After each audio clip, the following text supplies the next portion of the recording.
Hi, folks. With me today is a very special lady. Her name's Koon, and she heads up the transformation of PWC's operating model in assurance.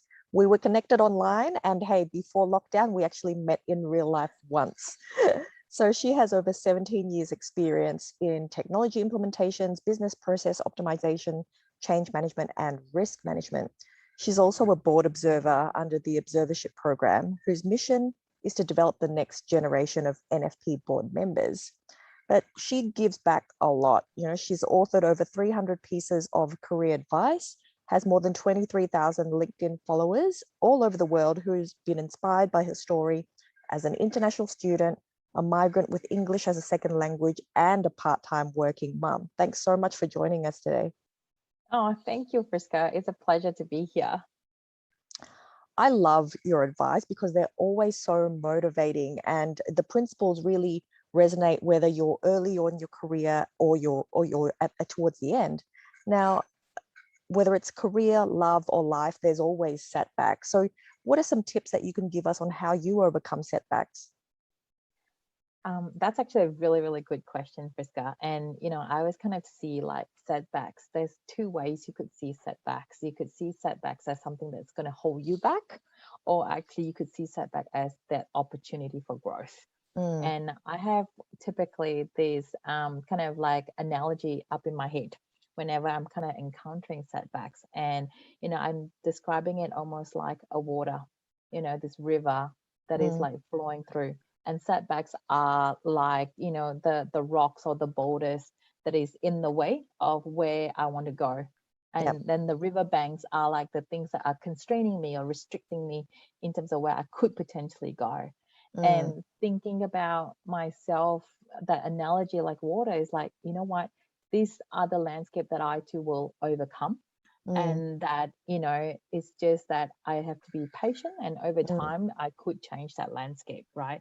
And so using that water analogy also give me a sense of like calmness, that I can overcome those like setbacks. And those are the moments where, I will feel this emotion in terms of the setback. I'm not going to deny them or think that it's just not there. Actually accepting the feeling that I will feel about it, but then also then give myself that moment to like reflect on, what the situation, think about it. And I also find it helpful to talk to people that I trust about the situation.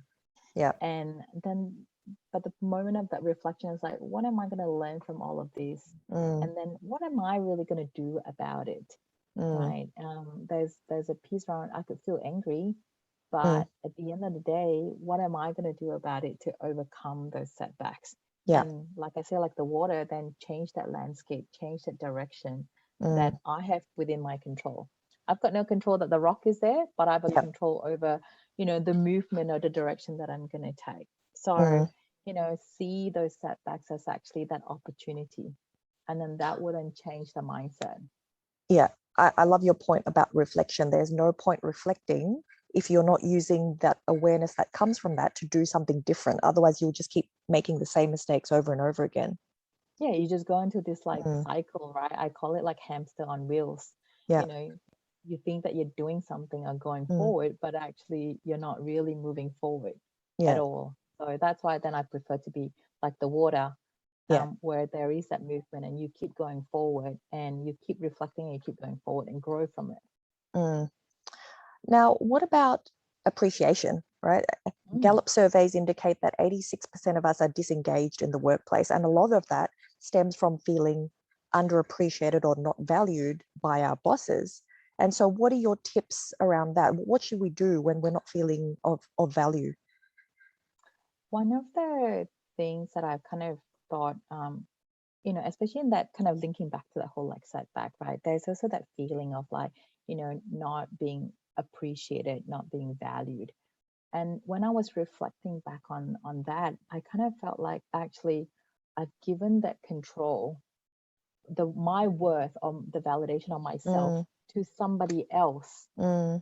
I've handed over that control over to somebody else. And that then kind of go, why should I do that? I should take back control and say like, hold on a minute, this is how I see myself, how I value myself.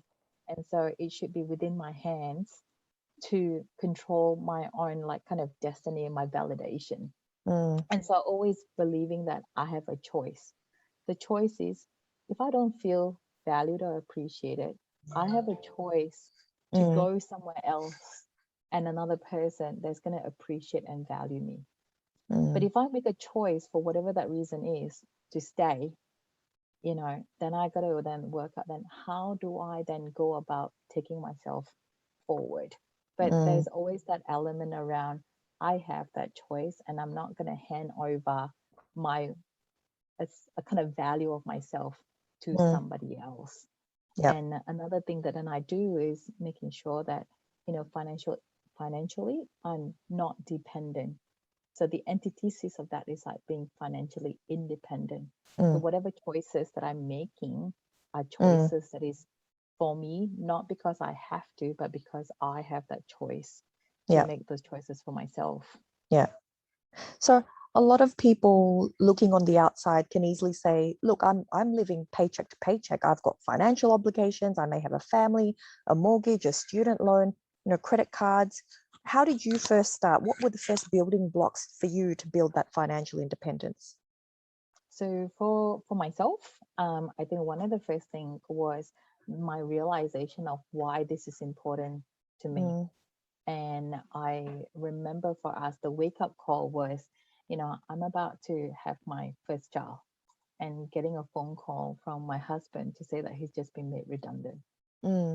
And that was just so scary that we're about to embark on this new part of our life with a new baby that we're still trying to work out how to look after, and yet have lost an income, and myself being on and myself will be on parental leave. Yeah. And so there was a lot of that kind of fear around losing this roof over my head. And that was the point then I kind of go, I never want to have that feeling ever again. And having that kind of sense of financial security over our family was a big driver of our why.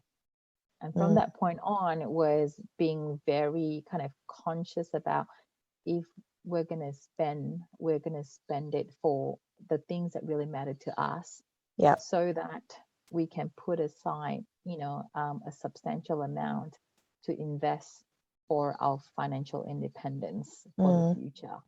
Then that was a lot of then kind of working together with my husband around being on the same page about our financial strategy. And that does involve, in the beginning, reading and learning a lot. And then after that was the discipline of implementation.